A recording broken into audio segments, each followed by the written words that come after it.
Morning, good afternoon, wherever you might be, everyone. I am James Gethy. I'm an editor on astronomicslaw.org, and welcome to this webinar, the fifth webinar of astronomicslaw.org.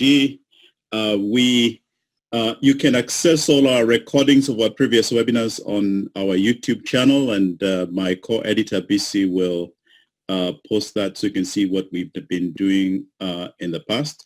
So this webinar focuses on the US-Kenya FTA negotiations that are ongoing.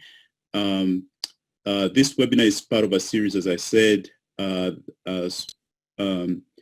of our mission at Afronomics to address issues of international economic law and international economic justice as they relate to Africa and the Global South. We've been in existence since January of 2019, and you can visit our blog to see the terrific content that our readers and those that have been with us have sort of helped us produce over the last more than 1.5 years. We have a really terrific lineup of speakers today for this webinar to bring their expertise on paths toward an ideal FTA for Kenya. So I challenged, before I introduce them, I'll say the challenge that I threw to them. I challenged the speakers to think of an ideal deal as that could be structured, that could lead to the structural transformation of the Kenyan economy so that it can export high-value exports to the United States. That is the vision that is contained in Kenya's Vision 2030, the Big Four Agenda, the African Union's Agenda 2063, and many other policy commitments. So to explore how to get to that visions, before I introduce our speakers, I'll say what they will be saying.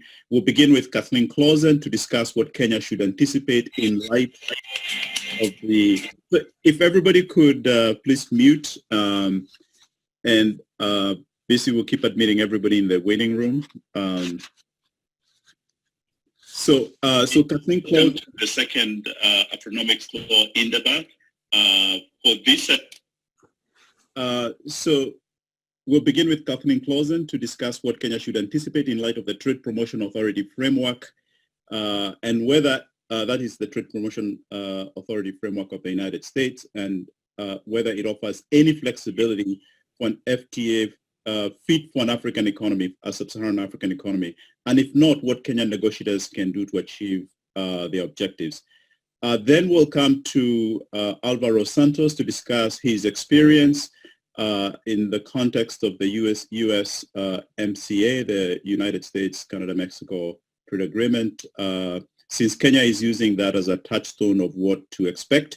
Last but not least, Holo Kugler will discuss Kenya's negotiating objectives in light of having a WTO-compatible FTA and in light of Kenya's commitments to the East African Community and the African Continental Free Trade Agreement. So I'll say something very brief about each of the speakers. I think BC will help me to post their links to their bios in the chat since they have very long bios.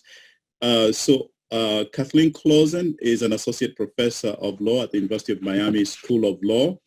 Her primary interests are international trade, international investment law, dispute settlement. She's been there since 2017. She was an associate general counsel at the Office of the U.S. Trade Representative in the Executive Office of the President. And she has also worked in trade dispute settlement proceedings, and I think just been named as one of the on the panel for, I guess, was the USMCA. She'll tell us about that when she comes to that. She's really written some terrific scholarship in, among other places, the Law Journal, the Stanford Law Journal, and the American Journal of International Law. She holds lots of leadership positions, including being currently the I guess, president of the American Center of International Law's International Economic Law Interest Group. Professor Alvaro Santos is a professor of law and faculty director of the Center for the Advancement of the Rule of Law in the Americas at Georgetown Law School, where he teaches on international trade, economic development, transnational law, labor law, drug policy, and the future of NAFTA. In 2018, he served as the Deputy Chief Negotiator of the USMCA, the United States-Mexico Canada Agreement for the newly elected government of Mexico. He's the co-editor of books on the world trade. He's the co-editor of the books World Trade and Investment Law Reimagined, a Progressive Agenda for an Inclusive Globalization in 2019, and many other books and articles. And I highly recommend them, just as like I recommend Professor Clausen's work on the international trade work and the U.S. Regime for decision-making on trade agreements. So Professor Santos has also done some interesting work on law and development, which I encourage those in the Afronomics law world to take a look at. And last but not least, Fellow Kugler, who is counsel at the WTO, the ACWL, the Advisory Center on WTO Law in Geneva. She's also a visiting research fellow at the University of Witwatersrand. She's also very widely published, advises governments on lots of matters relating to WTO law, particularly developing countries. Her research includes, among other things, the WTO and issues of regional integration, as well as aid for trade, and has vast experience working in law firms in Africa and elsewhere. So I believe that Professor Olabisi has put all their bios online. So without further ado, I invite Professor Kathleen Clausen for the first round, about 10 minutes intervention. Thank you. Great. Thank you so much, James. And thanks to your colleagues from Afronomics. Thanks to BC for the invitation and for hosting this program. It's great to see so many old and new friends here, and I'm looking forward to likewise learning from our conversation. I think this is such an important agreement, only the second U.S. FTA on the African continent after Morocco. And there's a lot that we could discuss, but given that James said 10 minutes, I'm going to try to stick to the U.S. side of what's happening, certainly. And to do that, I need to introduce a bit of background on the U.S. process for negotiating trade agreements in very basic terms. James mentioned the Trade Promotion Authority. That's the process that we use in U.S. law to be able to enter into trade agreements approved by Congress. So this may be some review for many of you experts on the topic, but just to make sure we're all on the same page, I'll say a little bit about that. But of course, TPA, as it's known, is not the only way we make trade agreements in the United States. So in my brief remarks, I'll first talk about TPA and its flexibilities, or rather lack thereof, before turning to some of the alternative options. Okay, the TPA process is a sort of compromise between the U.S. Congress and the U.S. executive branch, meaning that Congress sets the negotiating objectives for the deal, or rather for all deals. There's no differentiation among them. It's a standing statutory framework that sets out a series of negotiating objectives across many, many different topic areas, more than 20 different topic areas, and it includes specific details within each one that Congress wants to see. The president and his team, led by the U.S. Trade Representative, then works with those as the central pieces of what should appear in a U.S. free trade agreement. It also, this statute imposes a series of procedural check-ins on the executive. So the fundamental idea behind it is that if the president tracks those substantive goals and abides by those procedural requirements, then Congress should be in a position to move the resulting agreement through its approval process quickly. Well, how does this all play out? First, the substantive requirements are not optional, or at least Congress hasn't considered them to be optional. They are definitive statements of U.S. trade policy that Congress expects the administration to honor if the implementing legislation and the final agreement is to be considered through the expedited rules. The substantive principles have also progressively expanded. So for example, now we have issues as broad as non-tariff barriers, including labor and environment. And since the latest grant of this authority, we have new issues also added, such as those related to state-owned enterprises, digital trade, and localization policies. Now, as for the procedural requirements under TPA, Congress has required the President and his team to notify Congress about what it's doing, consult with it regularly, consult with the private sector, and those procedural requirements have also been increasingly stringent. So we've got broad series of different substantive areas and increasing stringency with respect to what the latitude that the USTR and the President has in that space. I should also note that TPA is time limited and it has to be renewed.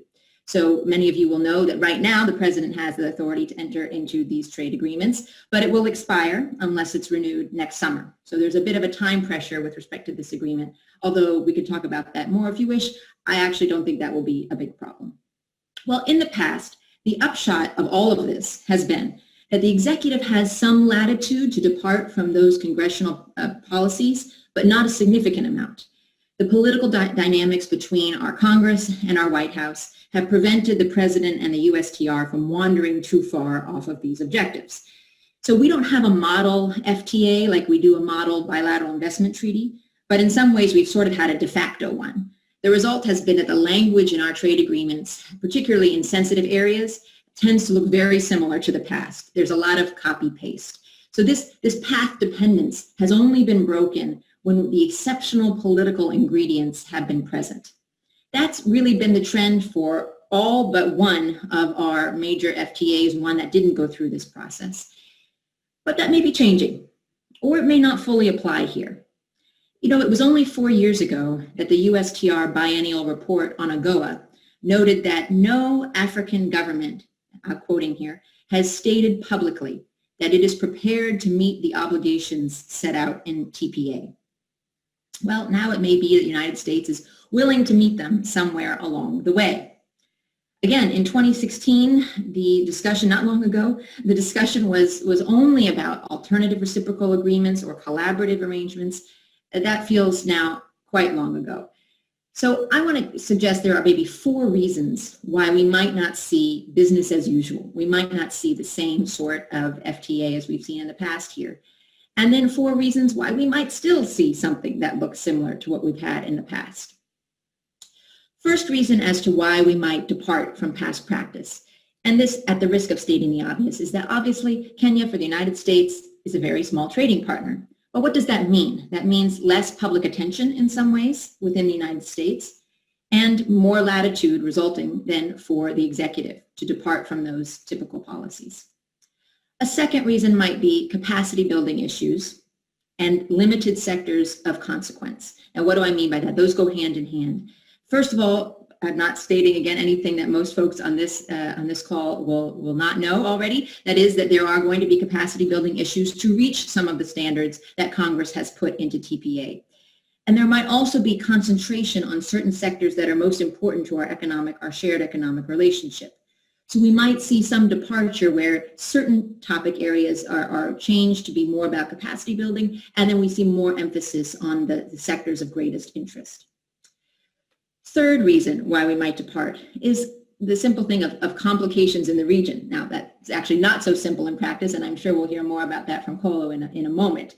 That is the potential for disrupting the relationship with the East African Community Customs Union, the African Comprehensive Free Trade Agreement, or other regional commitments, and certainly James has also written about these issues in the past. And the fourth reason we might see a departure is the Trump administration's tendency to use different styles of agreements in the last couple of years. Now, some folks call these phased agreements. The Japan deal falls into this category. You could also potentially put the China Phase 1 trade deal that the United States now has in this category. These are agreements that do not go through the TPA process that I've described, but rather are concluded by the executive and immediately enter into force without congressional approval. The Trump administration has an affinity for these. more than some in the past, and especially to put a lot of material in them. So that could be a reason we see a departure here as well. But now 4 reasons why those might not hold up to lead to a departure from the past.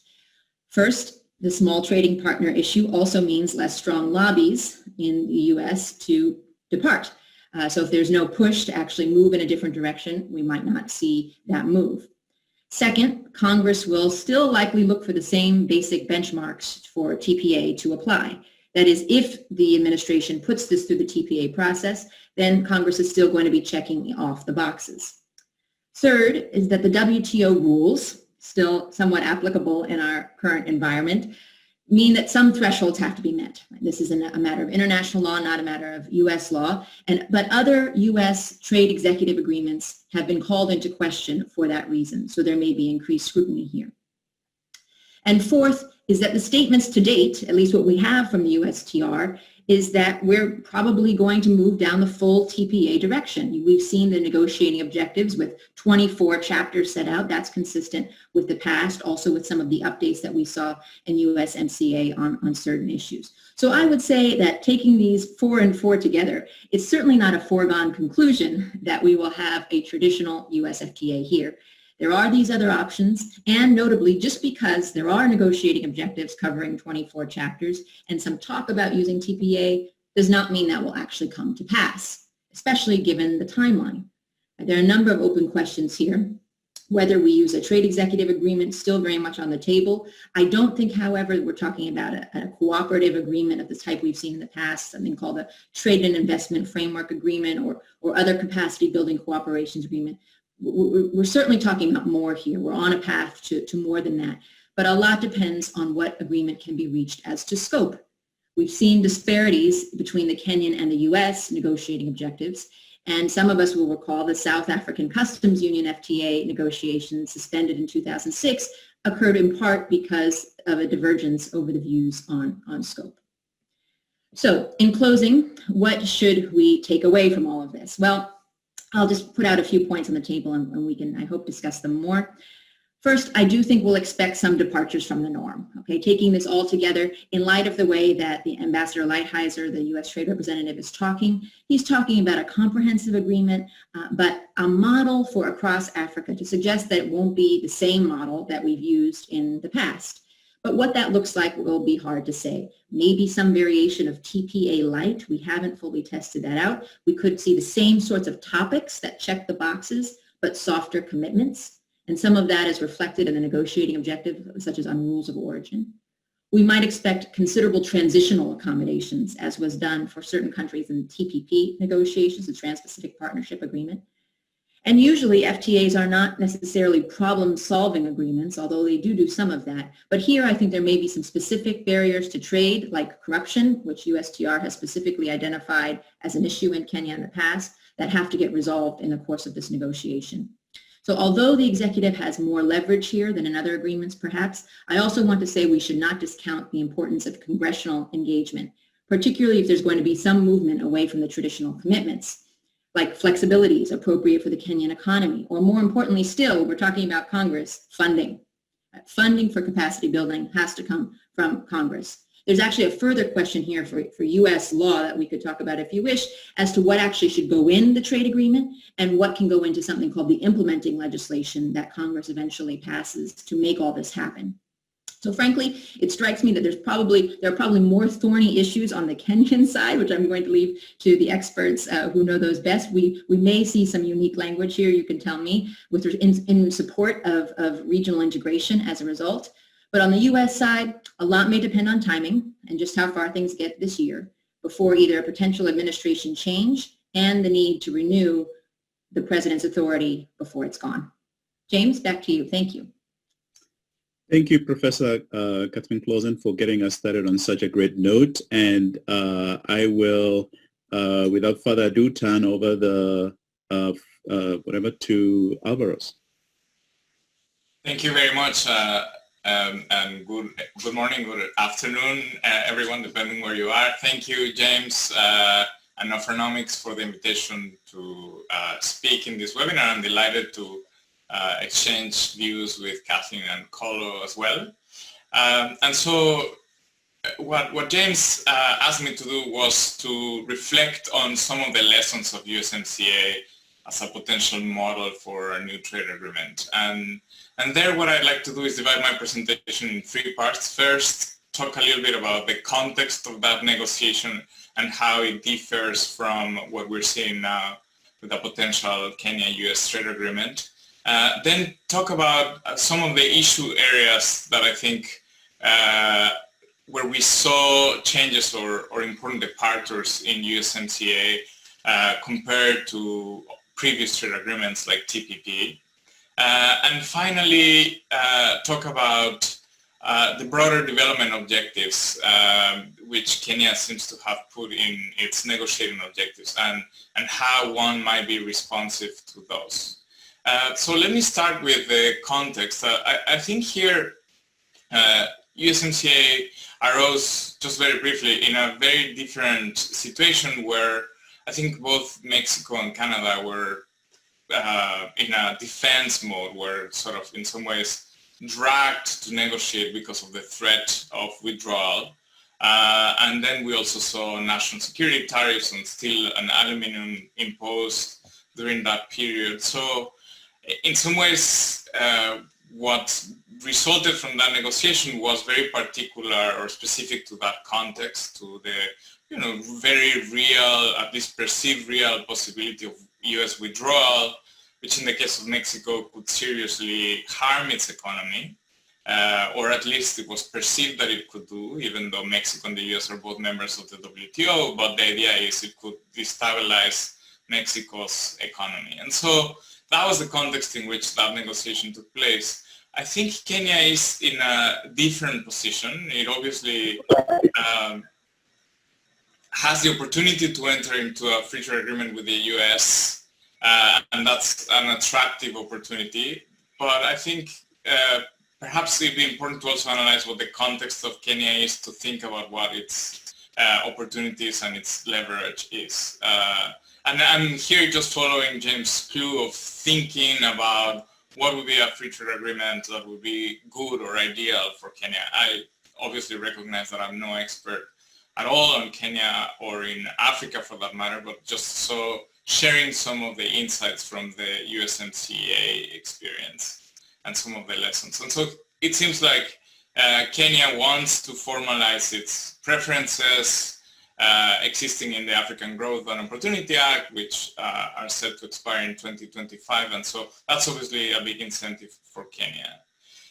The other things that seem to be relevant in this context are is competition for influence in the region. We've seen the enormous investment and influence of China in Africa, including the railway in Kenya that was financed by Chinese investment, the One Belt, One Road initiative in Africa, and so forth. So just in brief, it seems like here what we have is not only the specific incentives or interests of Kenya and the US, but also competition for integration models, one represented by the Chinese investment in Africa, used not with the traditional free trade agreements, but with like contracts, admin law, a lot of agreements that are not transparent. And then we have, or more informal, then we have the traditional free trade agreement, which would be this, even though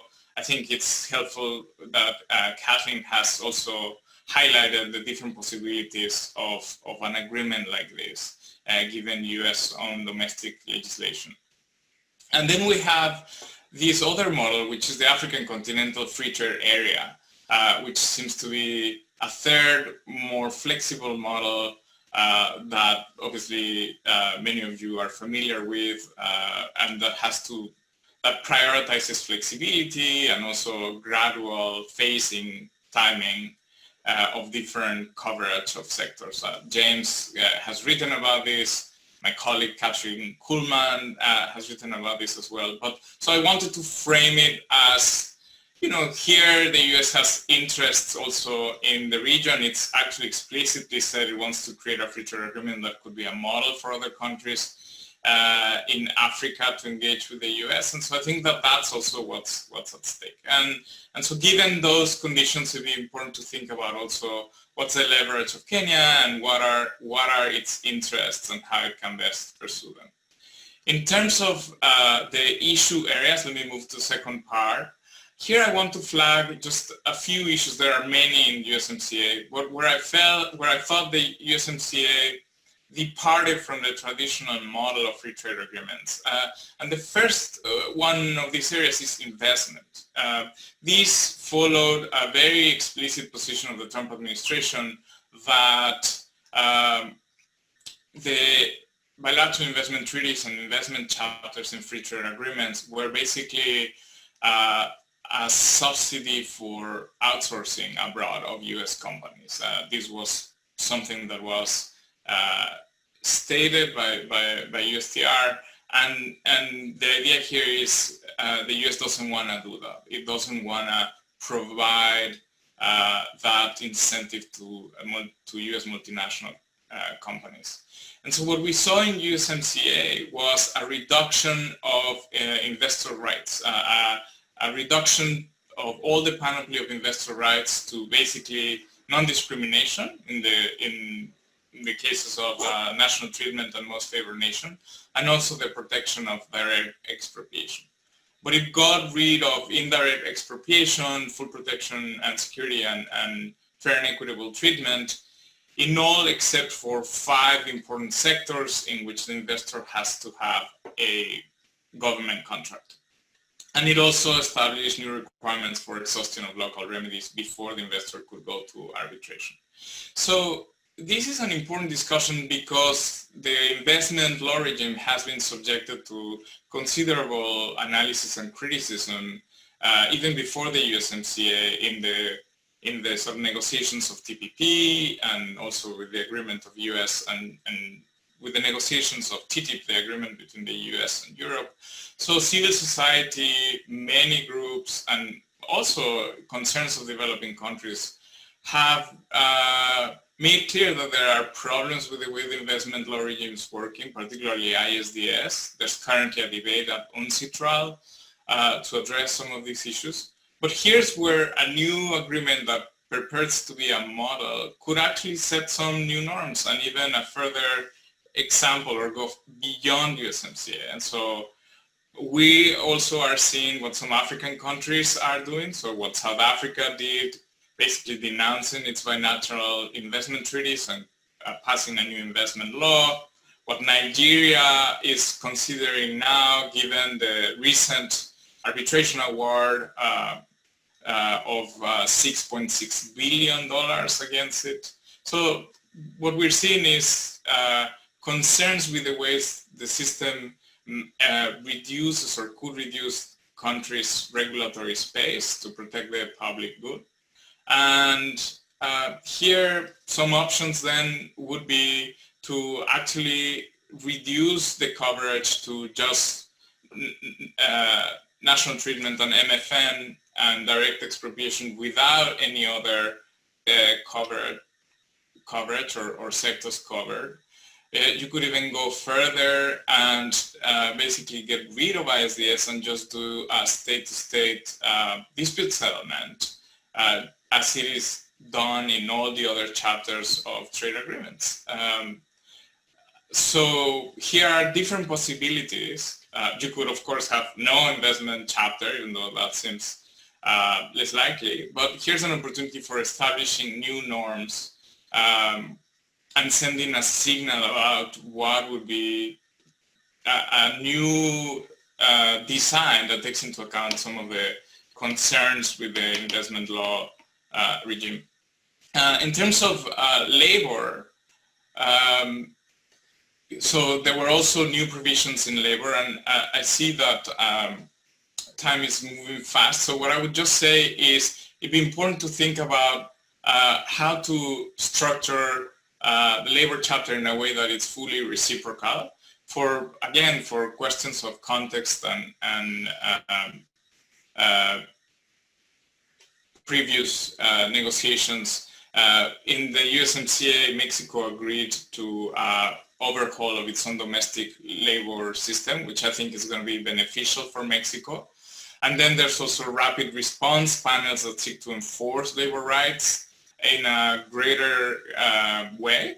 But I think that we can also learn that there's important asymmetries in this chapter that Kenya should think about. That is that I think that whatever Kenya agrees could be fully reciprocal and apply also to the United States in dispute settlement, making sure that all agreements, all sectors that are covered are also of interest to Kenya for dispute settlement.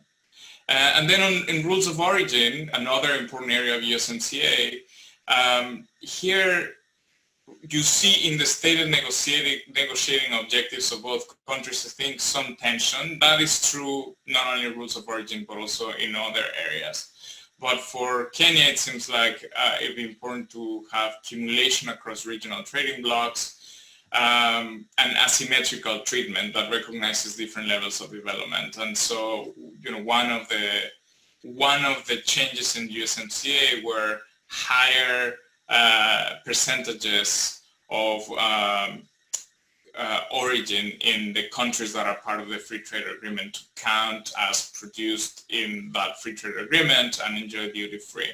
And so it seems like the US really wants, or at least in the experience of USMCA, really wanted to make sure that what counts as produced in that free trade area is mostly produced there, and that would, I think, cut across the idea of accumulation regionally. And so I think that that would be important to think about and see what Kenya desires and can live with, but that would be another source of important analysis. And let me just say one more thing about digital trade. Again, there's many different chapters and we can spend a lot of time talking about the different issue areas, but you know, it's sometimes common to hear this idea that in digital trade, oh well, so this is a new area of the economy, and so any trade agreement has to have a chapter in digital trade, and you know, we can just basically use the latest, whether it's the latest chapter in USMCA or the idea here would be to think about it just as an upgrade. And I think that it's important to think about it more carefully in that, you know, several of the decisions that are made in that regulation are important economically, but also politically in terms of how each country balances its own societal interests. So just to pick one example, no liability for internet service providers for content posted by third parties. Well, that's a rule, but obviously we're seeing, even in the United States, incredible pushback about how to regulate companies, think about Facebook or Twitter, and whether they should be responsible for the content that is posted there, how they ought to monitor it, and so forth. And I think that, you know, so it's not just a technical rule, it's a rule that obviously has a lot of implications, thinking also about the future and how easy it'd be for countries to regulate this area. The same is true for privacy protection and for the policy space that countries ought to think about when they want to regulate digital trade. And so here, what I would say is this has to foment an important debate and analysis in Kenya as to what would be desirable for the country. Particularly is, as James suggested, the idea here would be to think about how Kenya could move up the ladder of innovation and value content for the future. So I think it'd be important to think about a long-term view. And there's a lot of things to say also about IP and you know, state-owned enterprises. But I don't have time at the moment. What I would say, just to finish this section, is that there's also a review mechanism in USMCA that came about as a result of the negotiation. The US wanted initially to create a sunset or expiration clause, and at the end, the the agreement was to create a review mechanism, which I think is very positive. And so that would also be something important to think about. What would be a review mechanism that would be helpful? In what ways some of these objectives or stated desires of flexibility that Kenya has put in its negotiating objectives can relate to a review mechanism, in that perhaps there would be a way to phase things in and to sort of do the coverage of the different sectors gradually, so that it's staged in different phases, and use the review mechanism as an opportunity to do that. And let me just finish moving to my final part, the broader development objectives. And so here what I would say is that it seems like another lesson that at least I take, and many analysts I think have advanced this, is that trade agreement, it's not a development strategy on its own. This was clear with NAFTA. I think there's a tendency to overemphasize and exaggerate the potential growth and development possibilities of a free trade agreement. Obviously it could be an important tool, but a lot of it will depend on what Kenya does with it, how it negotiates it, how it implements it, and what other domestic strategies or regional strategies it has. And so I think that sometimes, because of the desire to come to an agreement, the agreements are sold in ways that completely ramp up expectations. And I think it would just be important to be very conscious of the limits of trade agreements, particularly when it comes to growth and development. And so in conclusion, what I would say is I think this is an important opportunity. There are obviously gains from this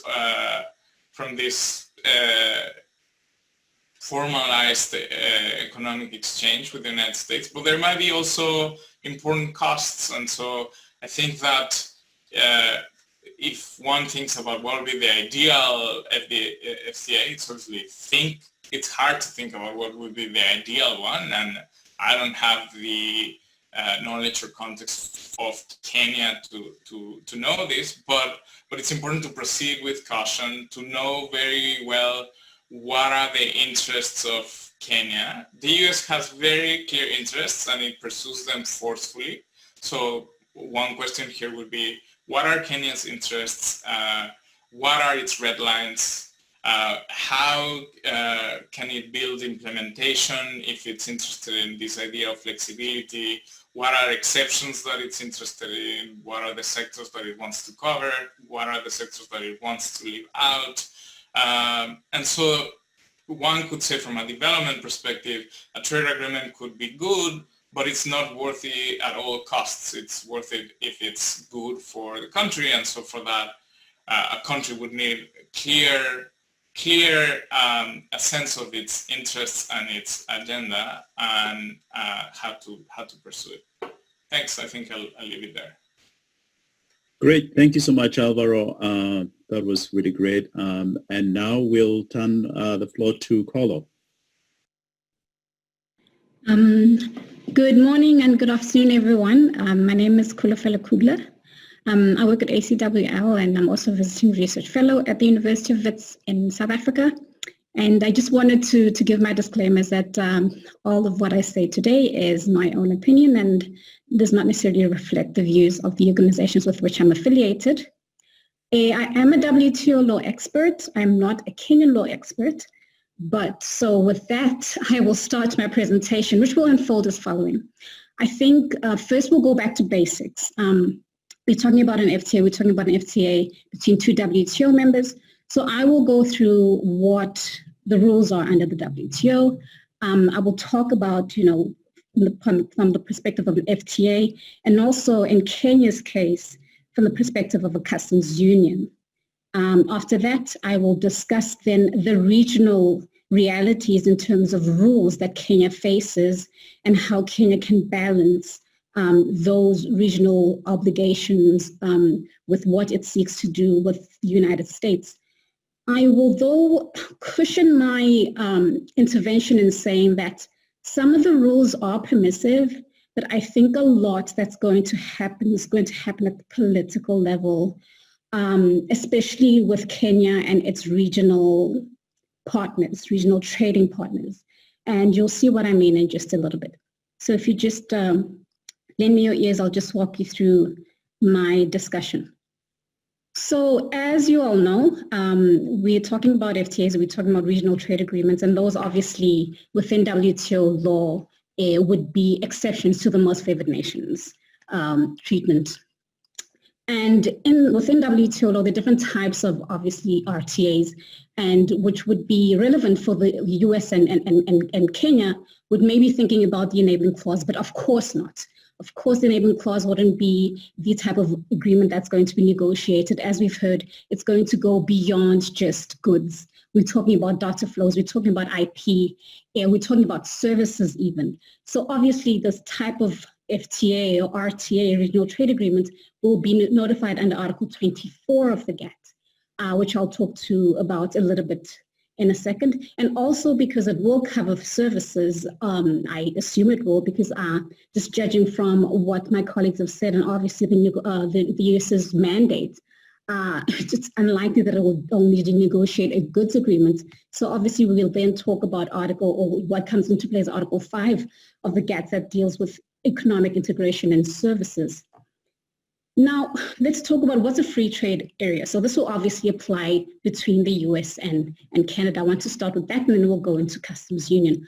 Obviously, it's discussing about internal trade, where the countries have to eliminate or reduce barriers on commerce, on substantially all the trade between the constituent territories and the products originating from those territories. We'll talk a little bit about what substantially all the trade is about. Then going into services, obviously it's also an agreement liberalizing trade in services with regards to the parties that will form that agreement. Now, obviously we have this concept of substantially all the trade. This is not defined or quantified or qualified in the GATT in Article 24 in any way. We have the appellate body saying it's not all the trade, but it's definitely, more than some of the trade. And obviously members have been discussing and kind of coming, trying to find out what this is. And generally there's been ideas of qualitative meaning that you cannot exclude the most important sectors, of course, that are, most oftenly traded, and also quantitative, where members have tried to quantify, and in US Steel talking about maybe 97% of the trade or 95% of the trade. Some members have come up with a figure of 85%. But basically what this goes to say is that the FTA has to cover most of the trade, and the tariff lines obviously cannot be a very limited FTA that covers very little trade, actual trade between the US and Kenya. Now, just discussing about what will then sort of the exceptions. Obviously, there's lots of things that can be excluded in the FTA, but specifically with regards to trade remedies, those also can be excluded, of course. But obviously, whatever the trade remedies, when each of the parties investigate, if they choose to exclude, which is called parallelism, if it's choose to exclude the FTA partner, then you have to exclude them in the application of the duties, whether it's anti-dumping or countervailing duties. So these are kind of the technicalities of the FTA with regards to Article 24 of the GATT. Now, basically, talking about external trade barriers, obviously the parties cannot create barriers higher than what existed between the parties. So there's some sort of standstill. Of course, you can always reduce vis-a-vis third parties, but the point of the FTA will not to be increased barriers with regards to the third parties that are not part of the FTA. So this would be the agreement between the US and Kenya. Now, I'm going to talk a little bit about customs union, and this is because Kenya is part of a customs union in the East African community, and also going to implementing the common external tariff in COMESA as well. So it seems that there are two types of customs unions that are at play. And I'm going to talk a little bit more about what's happening regionally, but I just want to sort of lay out the land or set up the land in terms of the WTO, because obviously Kenya is a member of the WTO, and there's certain commitments that it has under WTO, rights and commitments that it has under WTO. So obviously internally, the EAC has agreed that they're going to reduce trade barriers in between them. But also externally, the requirement is that substantially the same duties and other regulations of commerce must be applied by each of the members of the customs union to the trade of third parties. And so this is I think the provision that's a little bit worrying. And when I saw this, I thought to myself, you know, Kenya is part of a customs union. How are they going to square this with negotiating unilaterally and not as a group, whether it be, you know, in EAC or potentially even in COMESA? And so what's sort of looking into WTO case law, and this is something that we can discuss further. I'm going to sort of make a very quick intervention right now. It's for personal reasons, in that I do have a commitment. Unfortunately, I have to leave at 5. So a lot of what I'm going to say now, we might not have a lot of time to flesh out, but I'm sure you will all have a very good time talking about these issues that we've heard from my colleagues as well.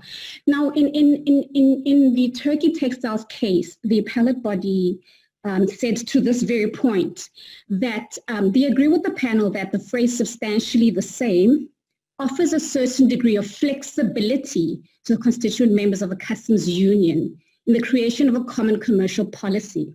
But this flexibility is limited. So therefore, we must not forget that substantially qualifies the words the same. And therefore, when applying these common commercial policy, something that approximates sameness is required of Article 24.8A2. And so there's a lot of words to say that it seems like there is some sort of flexibility, but very, very, very limited. And obviously we don't know what this means because we don't have the benefit of knowing exactly what the appellate body was saying. But this is just to say that members of a customs union have limited flexibility to apply different rates other than the common external tariff under WTO law. So obviously, also the point of the customs union is not to increase barriers out externally, but this is not really the point because the EAC has already been concluded.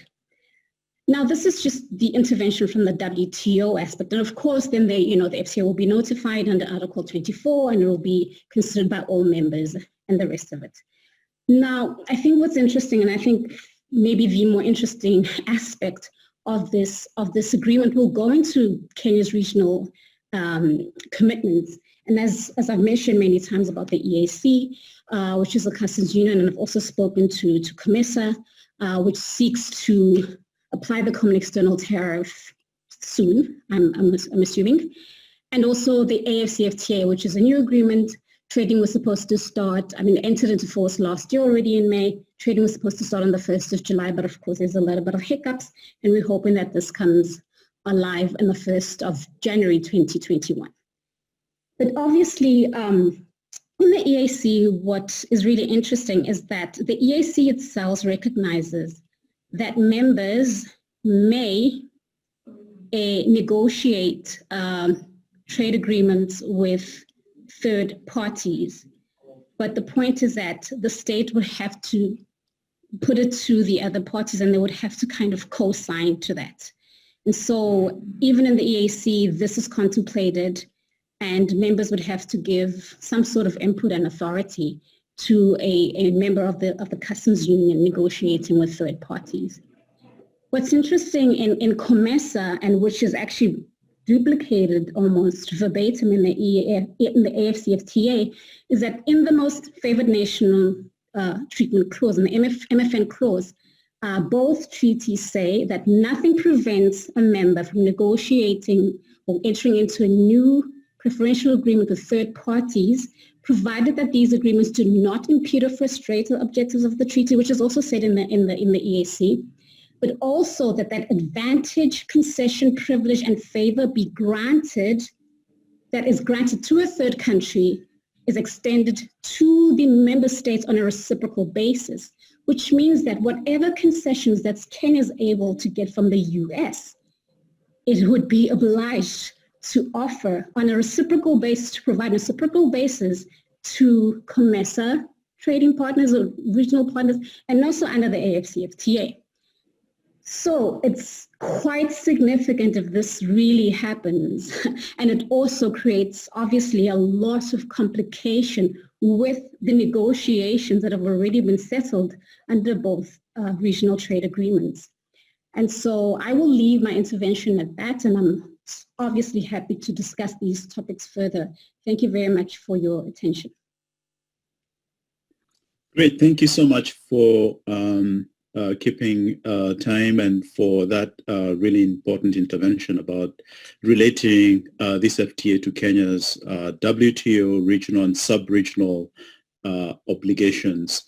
So thanks again to all the speakers. I know, Kolo, you have to go soon. So I want to begin by one question that actually was sent by in my view, one of the best negotiators to have come from the Global South, Ambassador Nelson Dirango, who was in the WTO during the negotiations on the TRIPS access to medicines debate many years ago, and then moved back to Nairobi. So he asks, and maybe we can begin with you, Kolo. What does So what does the US-Kenya FTA mean for, so that's not the question, I'm sorry. It's about development space. How does the FTA that Kenya signs with the United States, United States, create the development space or leave Kenya the development space that is necessary? You saw, I'm sure everybody here saw the report from the New York Times, which has the Kenyan government has denied, for example, about importation of plastics inconsistent with Kenyan law at the moment. You've also seen lots of the reports about many of the interest groups that see many barriers to access to their products or services to Kenya that have been reported through the process that happened here through the the invitation to the public to make comments on the U.S. Government. So I'm sort of opening that question up. Maybe we begin with you, Kolo, and then we'll go to Kathleen and then to Alvaro. I mean, I don't have much to say here other than probably it would have to be in the exceptions and what type of carve-outs that Kenya is able to negotiate for itself. And I think, as my colleagues have said, I mean, FTAs aren't really a development tool, but obviously the country that's negotiating the FTA has to think about its domestic context. So, I mean, as far as that goes, I think maybe in the exceptions and the type of sectors that are covered in the FTA itself, but I'll also leave it to my partners who know more about the US and what their negotiating style is.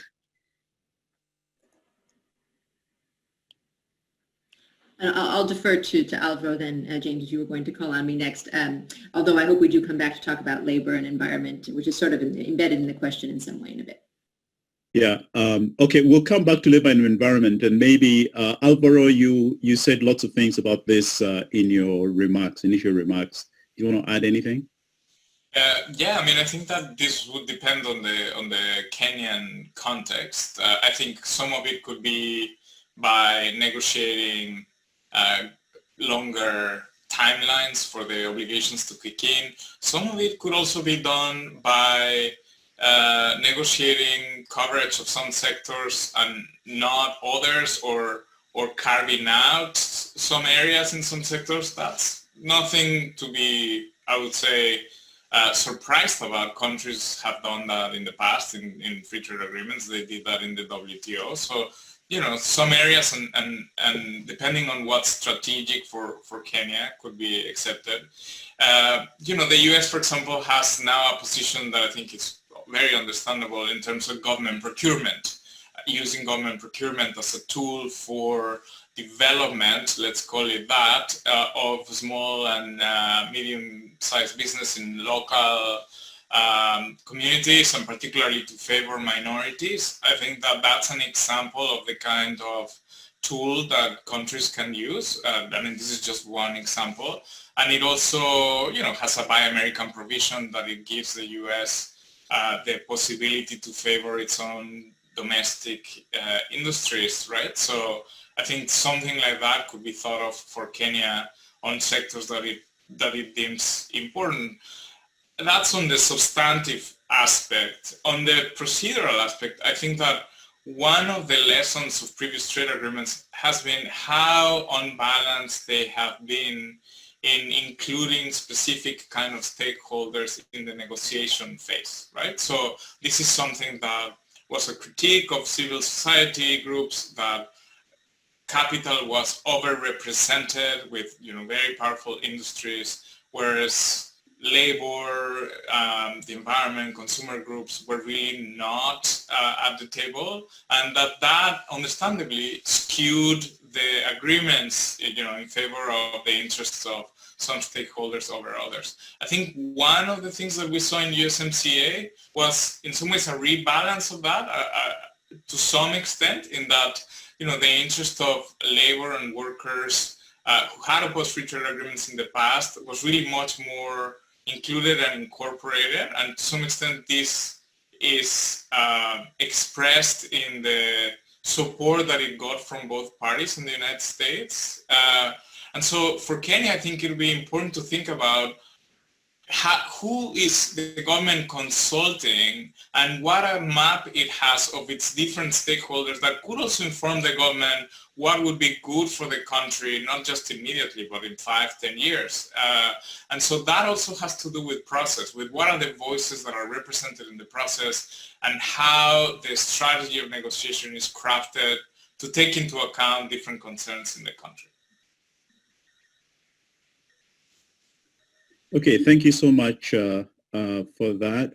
So Kolo, you have two questions. I have posed one to you in the private chat, and the other one relates to your thoughts on the proposed FTA potentially slowing further the East African community integration efforts, particularly as a result of the issues relating to sensitive rules of origin in the EAC. So Kolo? Okay. So as I said to you, it seems under WTO law there is a bit of flexibility in what type of common external tariff is applied to non-customs union partners. But I think also, as I said to you, the EAC protocol on customs does give flexibility to Kenya, but obviously that has to be negotiated. And I think this is how it's going to come out.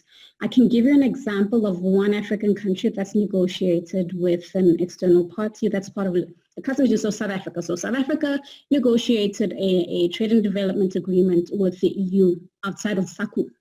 So obviously, as you know, South Africa is part of the Southern African Customs Union, and that wasn't the basis of the negotiation. What happened in practice there was that there was a communal sort of the EU rate was applied across the board to Botswana, Namibia, Lesotho, and Eswatini. And so that was the SACU experience with the TDCA between South Africa and the EU.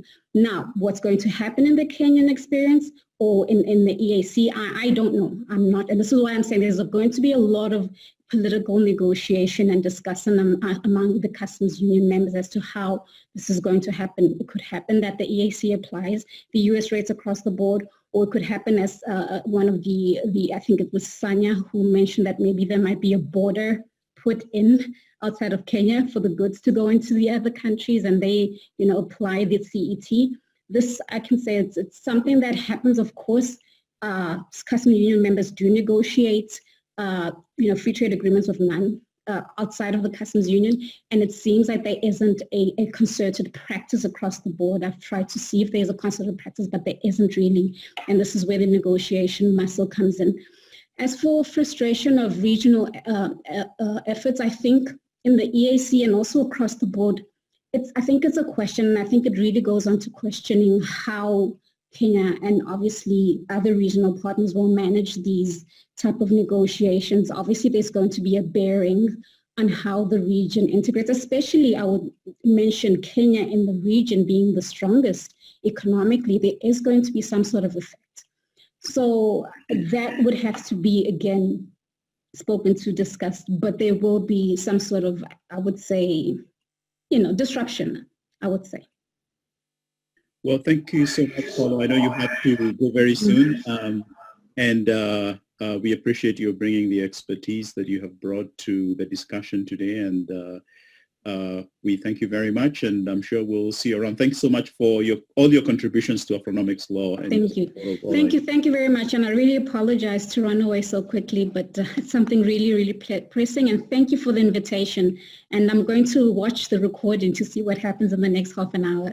So okay. Enjoy. We hope you don't make it bad from now. Okay. So thank you, and we'll see you. So for everybody else, we're going on for another half hour, and I want to turn the floor back to Professor Kathleen Clausen, because one of the many areas of our expertise is on labor and environment, and sort of this relates to that first general question about development space.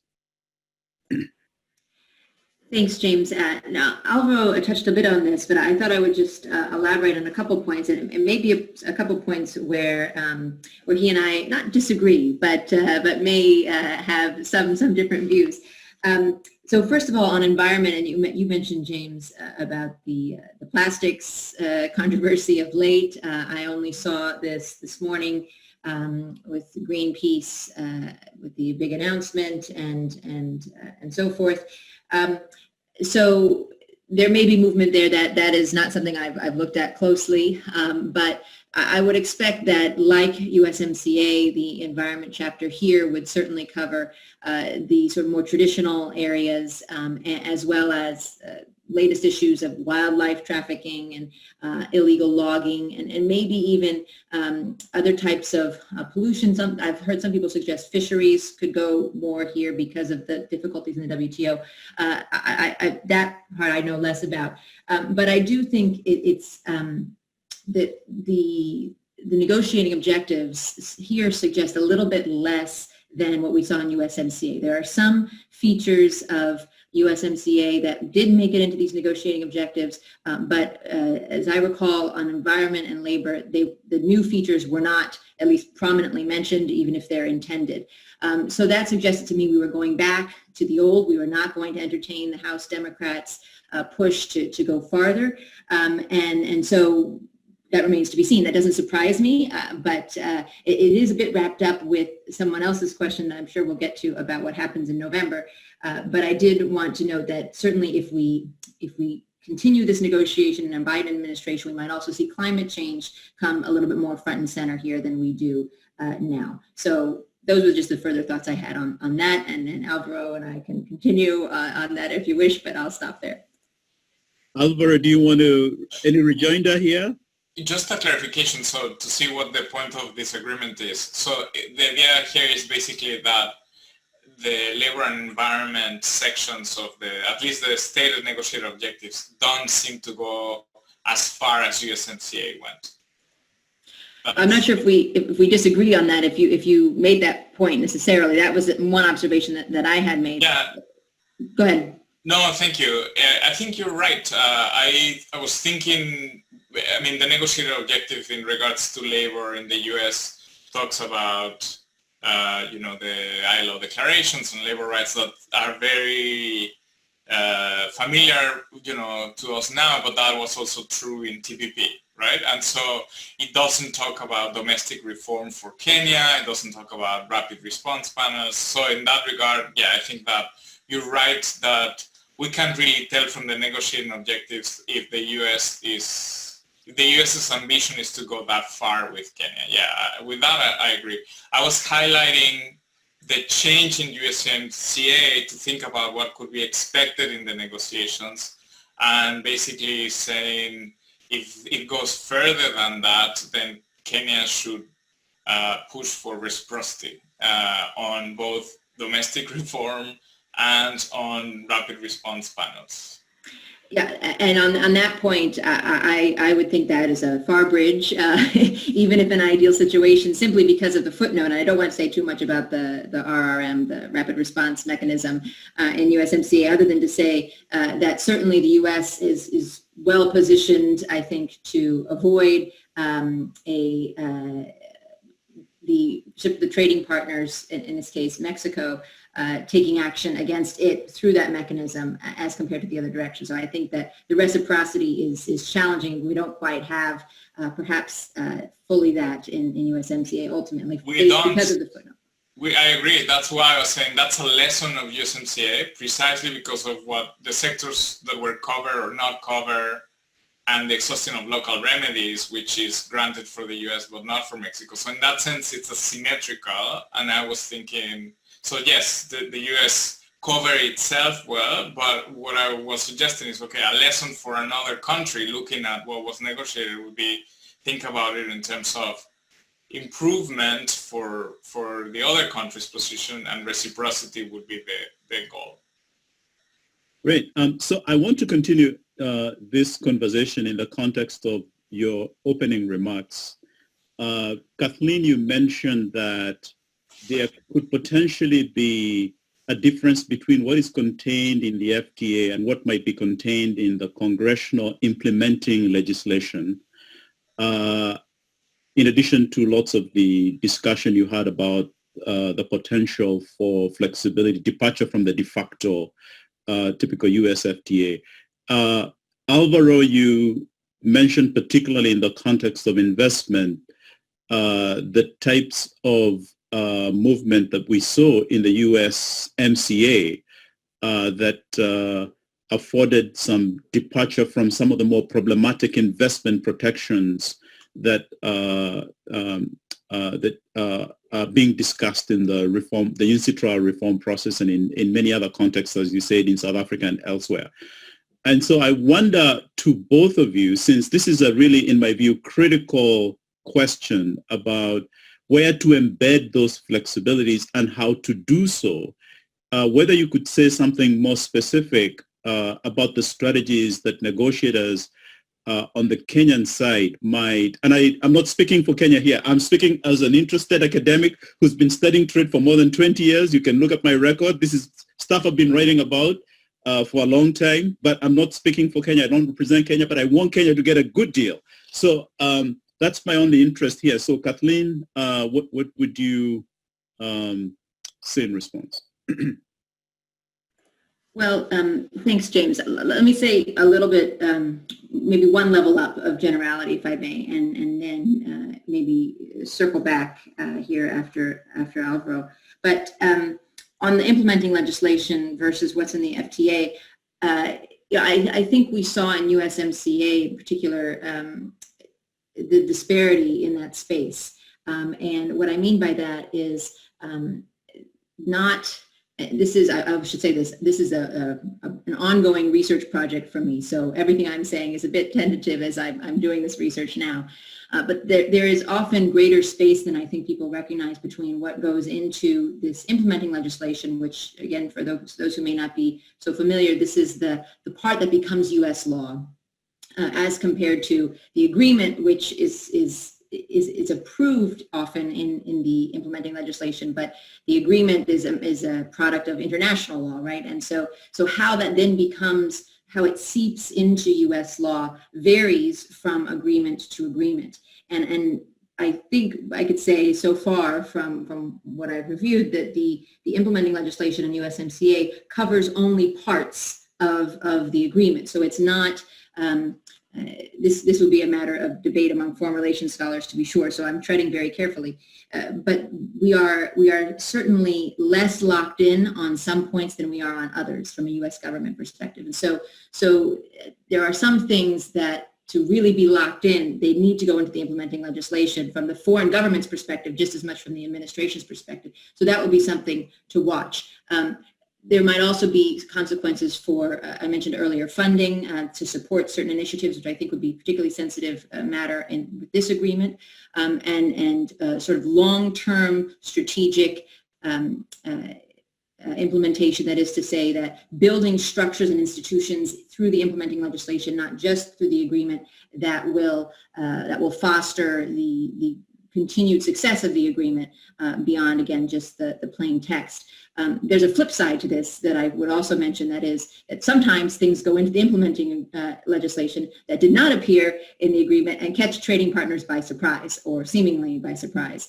So there was, in the context of the USMCA, and Alvaro can tell us more if he wishes, a moment in time where after the second round, so to speak, of negotiations, after the agreement had been signed, there was some talk in the US about labor representatives going to Mexico and being stationed in Mexico, so to speak, and just how that was characterized in the implementing legislation may not have been consistent with Mexico's expectations. So that space, as I say, is significant and important to trading partners, even if perhaps underestimated. The last thing I'll just say is that, of course, if we go a different direction, if we go not through TPA, there is no implementing legislation. And then we have even more complications of US law. That is, if this ends up being a trade executive agreement more a la the Japan deal, then there is there's greater flexibility in a way you don't want, perhaps. That is to say that the agreement could be more easily discarded by a future administration and not actually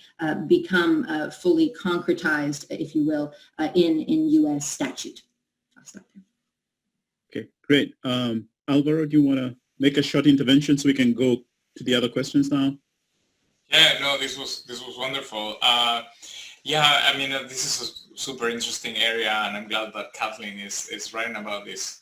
I think that just to touch on the issue that she mentioned briefly on USMCA, by that time I was no longer involved in the negotiation, and so yeah, I was just seeing what was going on in the press, and it seemed to me quite interesting that what basically raised all these concerns in Mexico was that the implementing legislation had labor attachés in the U.S. Embassy in Mexico to kind of monitor, the reform, and, which is something that governments do often. They have attachés for different sectors in their embassy. So that seemed to have raised a lot of concerns, but really what was much more important and of interest in terms of effects was what was negotiated in the protocol of amendments that we mentioned a moment ago, that had to do with the rapid response panels, the fact that it did not require exhaustion of local remedies in Mexico, but it kind of did in the US, the fact that, for example, agriculture was excluded as a cover sector of the panels, and a lot of other things. So that to me was really the key, but I think Kathleen is right that there's a space in between what's the agreement negotiated and the implementing legislation that we should pay attention to. And so here the question would be, what's the situation in Kenya? I don't know if in Kenya trade agreements are self-executing, or do they need implementing legislation? And if so, then what would be appropriate room for flexibility as well, just to mirror the process in the United States, right? So that would be something to take into account as well for Kenya. And then just going back to the question of investment that you raised, James, yeah, I think that here in investment particularly, it's not that difficult to think about change or how to negotiate those flexibilities, because there's already a lot of proposals out there as to how to reform the system. So there's quite a menu, I think, of alternatives, including what other countries have done. For example, Brazil's model of cooperation and facilitation. So Brazil has no ISDS agreement in place, but it has this other model where it basically has an ombudsman, and it's very much privileging negotiation and consensus. And then if there is a dispute, there's a possibility for a state-to-state dispute settlement, right? So the United States has taken a position, at least when it comes to multilateral trade in the WTO, that there's been an undue emphasis on litigation, and that because of strategic litigation, the possibility for negotiation and agreement on mutual concessions has been kind of put aside or derailed. Well, investment would be a good opportunity for exploring that premise and seeing how we can sort of abandon or move away from the over litigious arena on investment, particularly giving investors standing to sue states and bring it to the state-to-state jurisdiction, and maybe demoting the emphasis on litigation and privileging the emphasis on negotiation. So, but there are many things that could be done in investment, and I think USMCA points towards a new direction that could be expanded further. Great, thank you so much. I like this debate. We could go on forever. So now we're going to enter a phase of rapid fire questions to both of you. So I will pose questions from the audience to both of you simultaneously, then each of you can take a brief moment to respond to them. So first to Alvaro, what is your view regarding cross-border data flows issues in FTAs? You talked about this. In the Kenya-US case, the US seemingly wants legislation prohibiting, legislation prohibiting cross-border data movement avoided. How can Kenya handle this and still guarantee data security? For Kathleen, as you already anticipated, there are a couple of questions. Of course, one of them you already alluded to is if there is a changeover in administration at the end of this election cycle on November the 3rd. The related question to that comes from a group of Kenyan American lawyers who are practicing here in the United States and who are interested in playing some role in the process. They've been reading press reports about unfair clauses. How can we get to engage with other stakeholders to ensure a fair outcome? Is lobbying the only avenue open for public participation in these types of agreements? So let's start from there. So this is a rapid fire round. So a rapid answer then. I think for cross-border data, I would just emphasize the point that there are multiple ways of regulating digital trade. There's just no one right answer or best practice, and that it will depend on what trade-offs a country wants to make in terms of protecting personal privacy, consumer protection, and also the ability to regulate service providers. And so I don't have a right answer, but I would say it'd be important to not just think about it as an updating of trade rules. And here there are also different models. There's the EU model, and there's some scholars writing in this area that have proposed different exceptions to make sure that countries preserve the right to regulate and maybe even to incentivize their own domestic industry. And so I think that it's an area of great importance. I don't have a right answer, but I think it's definitely important to dive deeper and to think about the Kenyan context. Great, Kathleen. So the question included the phrase "without losing a step." This is the question on the change in administration, and so on that, I would say. Well, maybe it depends how broad your steps are. I think there will be a moment, no doubt, of reorganization and reconsideration of the plan, and that's going to come with any change in leadership. So I want to say, firstly, that a number of trade agreements have been negotiated across administrations. So to be sure, some have been concluded and then not implemented for years down the road for various, mostly political reasons. So there is some at least historical precedent of some variety that it doesn't mean it's dead with the new administration. And why would it be? There's no reason to think necessarily that a Biden administration, if it were to arrive, would necessarily think differently. But the Biden platform so far, what we have of it, suggests even higher standards in some of these sensitive areas we've discussed, stronger labor and environmental provisions. It has suggested, in addition, that it won't necessarily prioritize new FTAs, whether we consider this new or not. If this is ongoing, maybe it's easy to complete. So we don't have a clear sense from what we're hearing from the Biden platform, as limited as it is, just exactly how it might approach this. But I want to emphasize that I also think this is not just a presidential election that's happening in November. Of course, we've got the House of Representatives, critically important, see, for example, the USMCA, and 35 seats in the Senate, also critically important. So to go back to my original remarks, it's the congressional position will also be very important to watch here as that develops. So that was part one.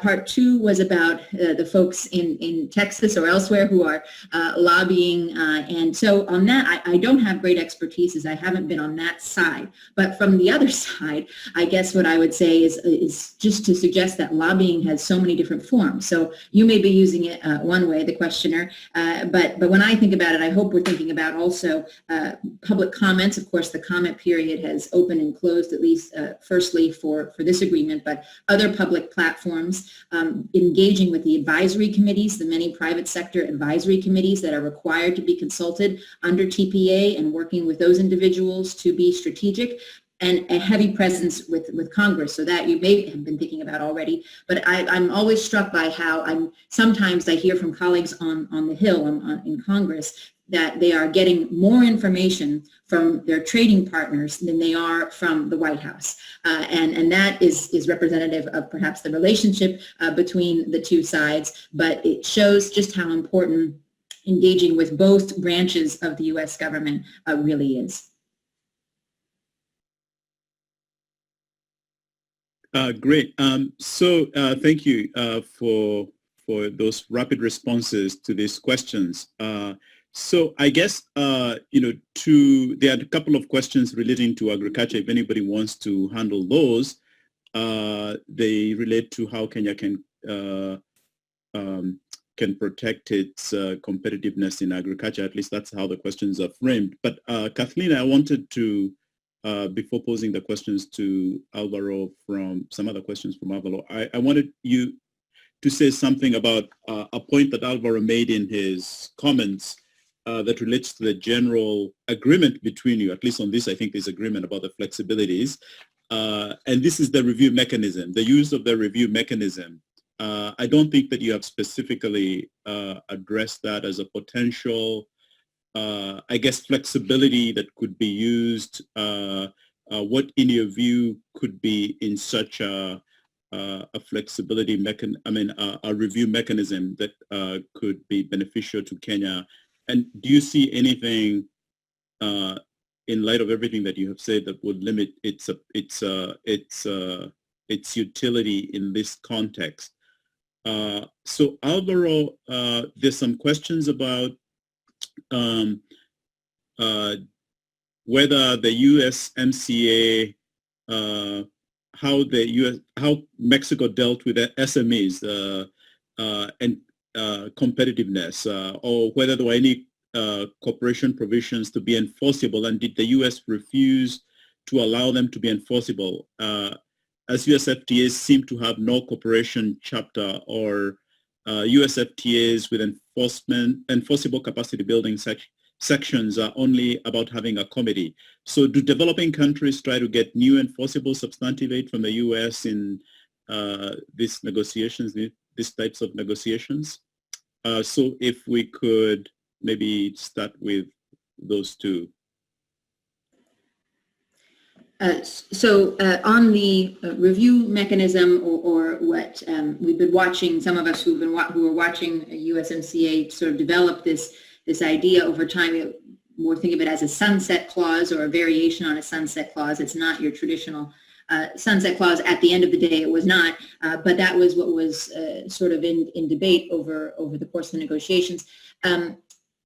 As I mentioned, this does appear in the negotiating objective, so it on the U.S. side, so it does look like it will be considered, or at least put forward by the U.S. side if we get that far with this administration, at least. And so what I think we got in USMCA, I'll just comment on that, and then maybe lessons coming out of it, involves a lot of consultation, as we often have in our by-branch relationship, consultation between the Congress and the executive branch, but also other stakeholders who might be interested in a review and reconsideration of how the agreement is working. But as others, and this critique I think has been advanced by a number of folks now, it does give considerable discretion to the U.S. executive on whether to actually extend the agreement beyond the initial period, which, as I recall, is six years. So that's internal in the U.S. Feels a bit uncomfortable if you're concerned about the executive having too much authority. That perhaps, particularly in the U.S. Constitution, Congress is meant to be the one with the authority. So we might expect a greater push from Congress for a stronger role in another review mechanism down the road. But it's something that I would be sensitive to on the Kenyan side as to exactly how it's framed, what are the different benchmarks, and how much of a political hot potato it could become between the executive branch and the Congress. Thank you, Alvaro. Thank you. So on this question of the review mechanism, yes, Kathleen is absolutely right of how this came about, right? And so in a way, this was basically the back and forth between the original sunset provision that the US had proposed, where the agreement will just basically expire after a number of years, and the ultimate agreement, which was not, let's have a review mechanism, but with a stick, which would be basically the agreement will set to expire. So 6 years, there's a review, and then the countries can renew the agreement for 16 years more. But if the three parties don't agree, then they'll have to meet and review every year for 10 years, right? And the idea here is that then this will go over several administrations, right? So both the US and the Mexico case, and so that it will go beyond one administration in the US, and that could give the chance for the agreement to continue. But other than that, and the specifics about sort of the design, I think in terms of timing, I think what's important was the recognition that NAFTA had been in some ways left to become rusty, let's say, right? That there were many things in NAFTA that weren't used, that there were many things that were going on in the economies that weren't really incorporated, and that 25 years afterwards, there was a lot that, parties wanted to do with that agreement that they really couldn't do. And so here, the idea is let's have an agreement that we could revise periodically. And so here, I'm really curious about this because it seems like an innovation, but I'm curious about the concerns that Kathleen is posing, partly because if we are to think about Kenya's stated objectives and the African, model as it's sort of come in the agreement that the continent is negotiating, there's a lot of phased-in, gradual implementation, gradual negotiation, right? That doesn't at all match the all at once, all sectors covered, sort of a one timeline agreement of the traditional free trade agreement, right? And so a revision or a review clause could open up some space there. Of course, it raises the concerns that Kathleen is highlighting in terms of the separation of powers between the executive and Congress in the US. But on the other hand, it could be very helpful to accommodate some of these concerns for other trading partners, including in this case the flexibility that Kenya wants. So that's what I would say in terms of the review mechanism. You raised another question very quickly on SMEs. So there I have to say, when the new team of which I was part arrived to the negotiation, this chapter was already negotiated, but my sense wasn't, and I might be wrong on this, but my sense was not that Mexico wanted greater enforcement on this chapter and the US rejected it. I think both were trying to figure out a way to encourage the trade of exports of small and medium enterprises, and also favor stakeholders that have been traditionally kind of left out of trade. So it seems in many ways more hortatory, but I think there's room for improvement, and so it's already included in USMCA. There's an opportunity to take it a step further And so maybe, this agreement is something that Kenya wants to focus on. Great. This is the final rapid round. I've already texted you privately, Professor Clausen, with those questions that I don't want to repeat for purposes of time that relate to those two important things. The only other question that I'd like to put on the floor, that's the last question, is how would Kenya respond if the U.S. was to use sanctions to force some of the objectives, like the India case? So I guess this was about the Uruguay round. I'll just put that out there. Professor Labisi Akinkube is about to post on the chat an American Journal of International Law Unbound symposium that she wrote in a couple of years ago on the possible paths from AGOA when it expires from 2025. And I think that I'm raising because one of the questions that she's about to answer has to do with whether the U.S. is going to negotiate, has had any intention of negotiating at the sub-regional level like the East African Community, ECOWAS, and things like that. All right, Kathleen? Great. So my first thing I was going to say in my answer was, please read this part of the symposium that James kindly organized 3 years ago. So in that because we're in rapid response, I say a lot more about this and what that might mean. So I submit that to you. But briefly, I mean, what the question really asks is, how does the United States choose which trading partners it wants to engage with, which is, of course, a longer conversation for another day. Here, of course, there's no surprise. I mean, part of the discussion has been about the strategic. We mentioned earlier, perhaps I think Alvaro said about China, being concerned about China's influence in the region. But having been down that road, another commenter I saw noted that, as I did earlier, that the United States did go down that road back in the early 2000s, South African Customs Union, and without success ultimately for many different reasons. But I think that there are many more challenges, of course, that are raised when dealing with broader groups like that. And we know the Trump administration's interest is bilateral agreements and seeing the group as such, even though one might think of that as a one-on-one, I think is inconsistent with those interests. Whether that changes in the new administration, to go back to our earlier question, I think remains to be seen. But I hope you'll forgive the short response in the interest of time and enjoyed reading the symposium. Thanks. Alvaro, use of sanctions. Do you want to say anything? Potential use of sanctions to achieve the objectives here, although I guess this is a negotiation, you don't expect that would be the case, but just in case. Don't use sanctions. Okay. No, I think that, again, I think that what's interesting is that the context is in many ways different. Obviously, I'm going to go and read Kathleen's speech in the symposium.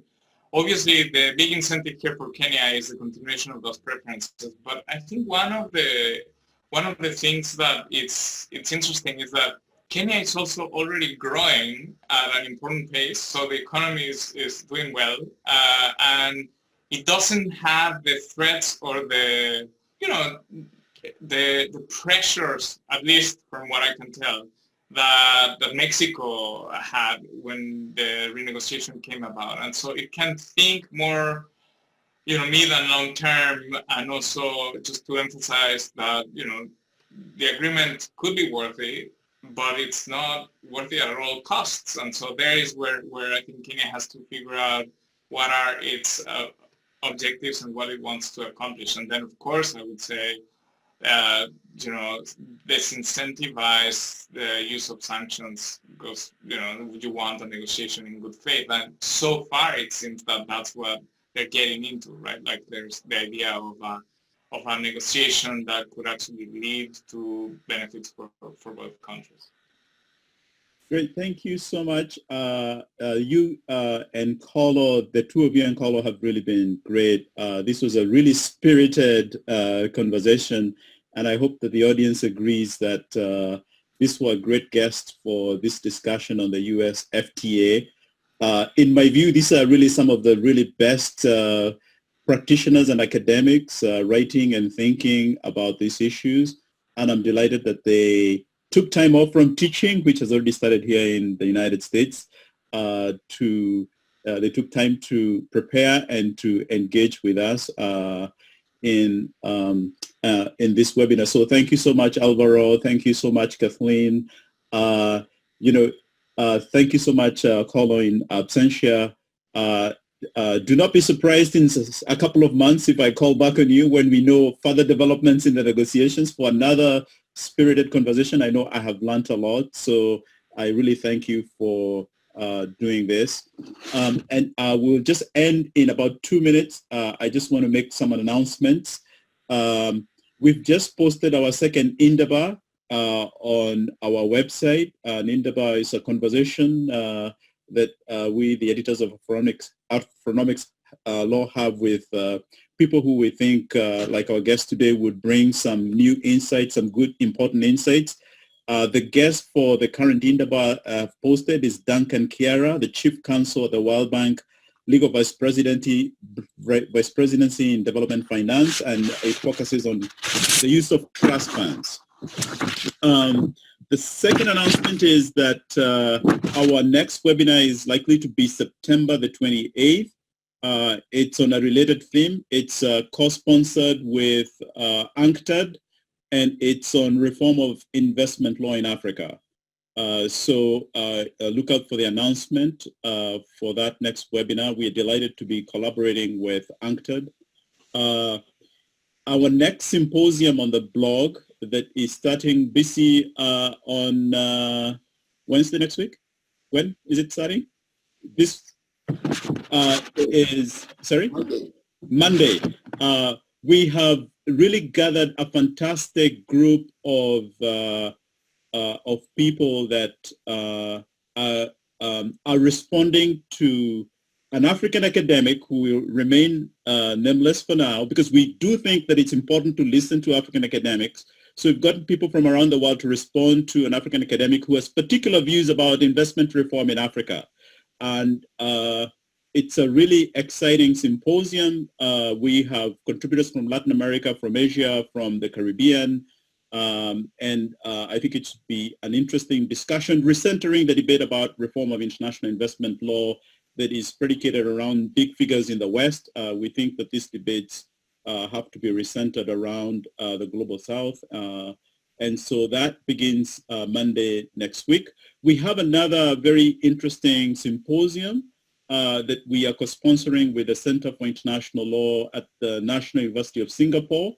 They put out a very important report on teaching and research of international law in Asia.